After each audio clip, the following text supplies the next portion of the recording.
किसी को सूचना तुरंत पहुंचानी हो या चाहे आपको बैंकिंग का काम करना हो तो आपके हाथ में रखा हुआ मोबाइल आपकी दुविधा का समाधान निकाल ही लेता है। लेकिन क्या आपको पता है कि आपके बच्चों पर इस मोबाइल का कितना इफेक्ट प्रभाव पड़ रहा है? आखिर क्यों आपका बच्चा मोबाइल देखते हुए या देखने के बाद चिड़चिड़ा हो जाता है और क्यों बच्चे के लिए ये मोबाइल माता पिता से भी ज़्यादा ज़रूरी हो गया है? बच्चों के लिए बढ़ता मोबाइल का ये प्रेम उनके दिमाग और उनके शरीर दोनों पर प्रभाव डाल रहा है और ये प्रभाव उनके दिमागी और मानसिक संतुलन पर भी बड़ी चोट कर रहा है।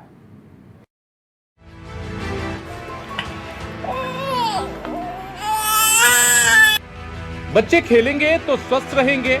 बच्चों के लिए खेलकूद कितना जरूरी है ये सब जानते हैं, लेकिन अब बच्चे खेलकूद से दूरी बनाकर मोबाइल की दुनिया को ही सब कुछ समझने लगे हैं, जो उनके लिए नुकसानदायक हो सकता है।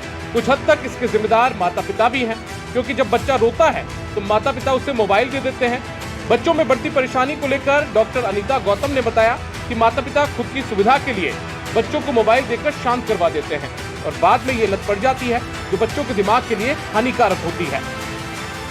छोटे से बच्चों के जैसे 0 से लेके 2-3 साल के बच्चों में लोग क्या होता है कि वर्किंग होते हैं आजकल, मम्मी पापा दोनों वर्किंग हैं, तो बच्चे को किस तरीके से चुप कराया जाए कि उसको as a babysitter phone दे दिया जाता है कि ठीक है तुम थोड़ी देर फ़ोन देख लो, हम काम कर लेते हैं।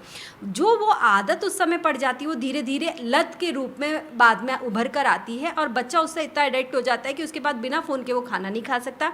बिना फ़ोन के मतलब हर चीज़ के लिए मैं पढ़ाई तभी करूँगा जब आप मुझे फ़ोन दोगे, मैं ये काम तभी करूँगा, आपकी बात कब करूँगा जब आप मुझे फ़ोन दोगे। तो एक तरीके से एडिक्शन हो जाता है। फिर डॉक्टर्स का मानना है कि अक्सर माता पिता बच्चों को मोबाइल देने के बाद इस बात पर ध्यान नहीं देते कि उनका बच्चा मोबाइल में क्या देख रहा है और उसका असर बच्चे के दिमाग पर कितना पड़ रहा है।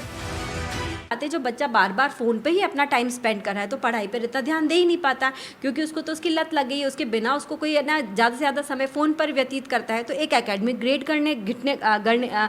कम होने लग जाती है, पढ़ाई का स्तर गिरने लग जाता है और वही इमोशनल जो उसकी स्ट्रेंथ होती है। देखिए हम लोगों से बात करते हैं, लोगों का चेहरा देखकर उसके इमोशंस को महसूस करते हैं, पर अगर वही बच्चा सिर्फ फ़ोन पर ही अपना समय व्यतीत कर रहा है तो वो लोगों से बात नहीं करता है, अपने आसपास से कट जाता है, दोस्तों के साथ समय व्यतीत नहीं करता, अपने माँ बाप के साथ समय व्यतीत नहीं करता। जो जिन चीज़ों में जैसे खेल कूद हो गया या दोस्तों से बात करना, इन सब में जिसमें पहले खुशी महसूस करता था वो खुशी उसमें महसूस नहीं करता है, अब ज़्यादातर समय फ़ोन पर रहता है।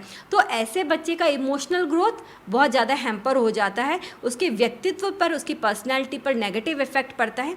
और जाहिर सी बात है कभी भी लेटे लेटे फ़ोन देखना, टेढ़े मेढ़े होकर फ़ोन देखना, तो एक ओबेसिटी, मोटापा बच्चों के अंदर ज़्यादा बढ़ रहा है। हाथों में दर्द रहता, कमर में दर्द रहना, सीधा पोषण नहीं रह पाना, क्योंकि फ़ोन तो आप कभी भी कैसे भी लेटे होकर बच्चे देखते हैं। मोबाइल के इस्तेमाल शुरू करने के बाद बच्चों ने खेलना कूदना बंद कर दिया है, बाहर जाना बंद कर दिया है और मोबाइल को ही अपने जीवन का आधार बना लिया है। लेकिन ये मोबाइल आपके बच्चे को धीरे धीरे कमजोर कर रहा है। ऐसे में जरूरत है कि माता पिता अपने बच्चों को समय दें, उनसे बात करें ताकि बच्चों का दिमाग दुरुस्त और तंदुरुस्त रह सके। सतवीर सिंह राठौड़, समाचार प्लस, जयपुर।